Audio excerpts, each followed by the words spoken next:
नमस्कार, उज्जैन टीवी के सभी दर्शकों का हार्दिक स्वागत है। आइए चलते हैं उज्जैन शहर के मुख्य समाचारों की ओर।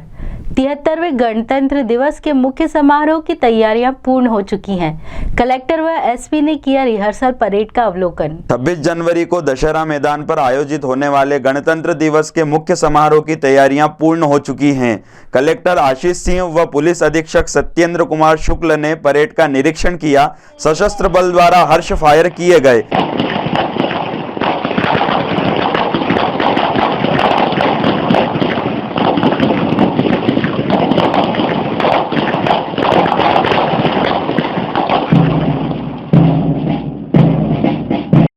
समारोह कोविड गाइडलाइन का पालन करते हुए आयोजित होगा। सांस्कृतिक कार्यक्रम स्थगित कर दिए गए हैं। कलेक्टर आशीष सिंह ने बताया, परेड व झांकियां मुख्य आकर्षण का केंद्र होगी। प्लाटून सशस्त्र बल उप निरीक्षक रामचंद्र धनखड़ के नेतृत्व में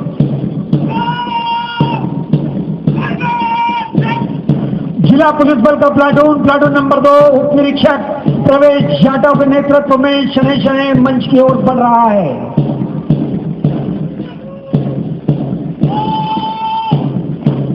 जिला पुलिस बल महिला प्लाटून उप निरीक्षक कविता मंडलोई,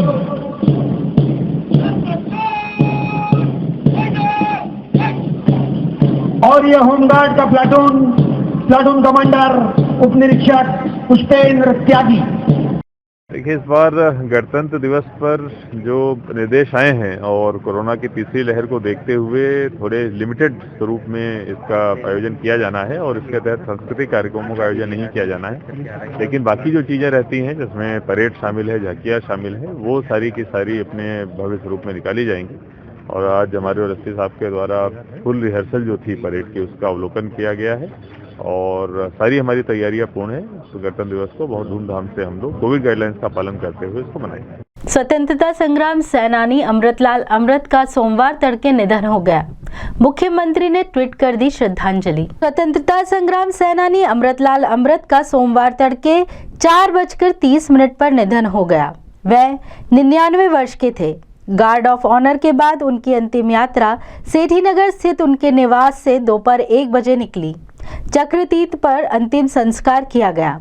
उज्जैन के 286 स्वतंत्रता संग्राम सेनानियों की फहरिस्त में उनका नंबर 273 था। स्वतंत्रता संग्राम सेनानी अमृतलाल अमृत ने देवास गेट स्थित माधव कॉलेज की बिल्डिंग पर से अंग्रेजों का झंडा हटाकर तिरंगा फहराया था। इसके बाद उनका नाम पुलिस डायरी में चला गया था। आजादी से जुड़े कई आंदोलनों में उन्होंने भाग लिया था। उज्जैन टीवी उन्हें श्रद्धांजलि अर्पित करता है। पेयजल समस्या के चलते उंडासा के एक बुजुर्ग पानी की टंकी पर चढ़ गए।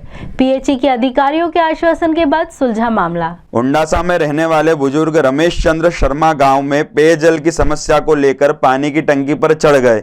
शर्मा का कहना था कि गांव में 1 साल पूर्व से टंकी का निर्माण हो चुका है, लेकिन पीएचई ने अब तक पाइपलाइन नहीं डाली, जिससे गांव में पेयजल की समस्या बनी हुई है।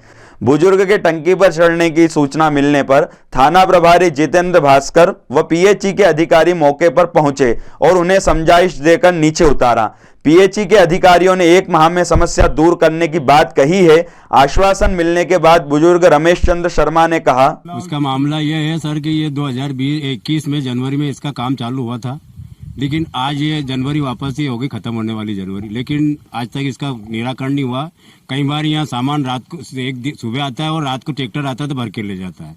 पूरा गांव पर पहले से हमारे यहाँ पहले से नल जल योजना थी, उसकी वो पूरी लाइन इन्हें डैमेज करके इनकी खुद की लगाई, लेकिन वो आज करीब 1 साल से कई लोगों को 70% लोगों को पानी नहीं मिल रहा है।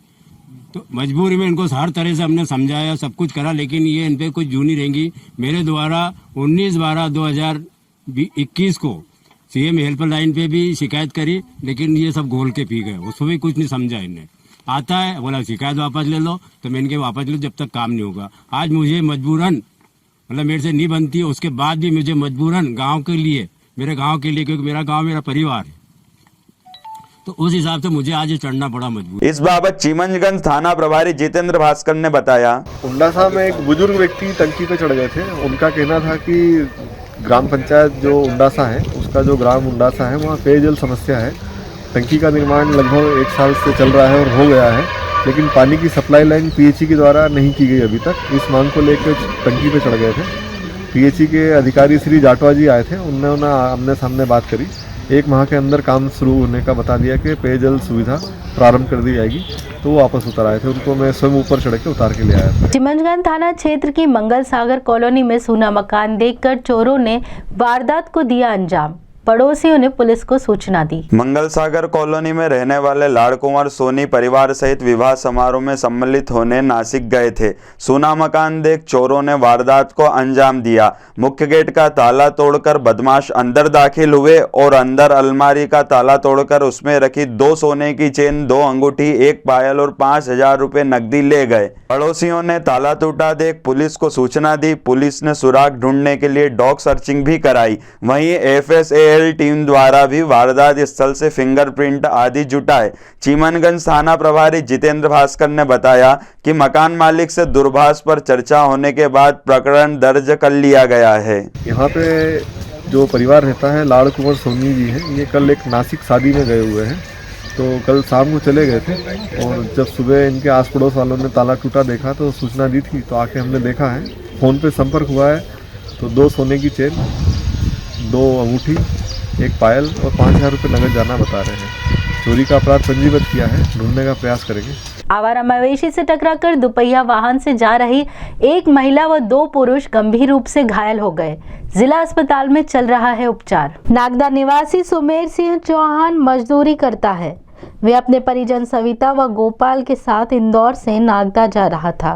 तभी नागदा के समीप आवारा मवेशी, एक गाय व एक बैल ने आपस में लड़ते हुए उनके दोपहिया वाहन को टक्कर मार दी, जिससे तीनों गंभीर रूप से घायल हो गए, जिन्हें जिला चिकित्सालय में उपचार दिया जा रहा है। घटना के संबंध में परिजन लक्ष्मीबाई ने बताया। इंदौर से आ रहे थे साड़ू माता करने। गाय ने बैल लट रहे थे, तो उधर लटते लटते आ रहे थे, इनके सिंग में टक्कर हो गई सामने से गाड़ी उससे। तो कितने लोगों को चोट आई है? 3 जने की। 3 लोगों, 1 मेला 2 जेंट्स। तो ये थे उज्जैन शहर के मुख्य समाचार। ऐसी ही ताज़ा खबरों के लिए देखते रहिए उज्जैन टीवी। उज्जैन टीवी का YouTube चैनल लाइक और सब्सक्राइब करना ना भूलें। नमस्कार।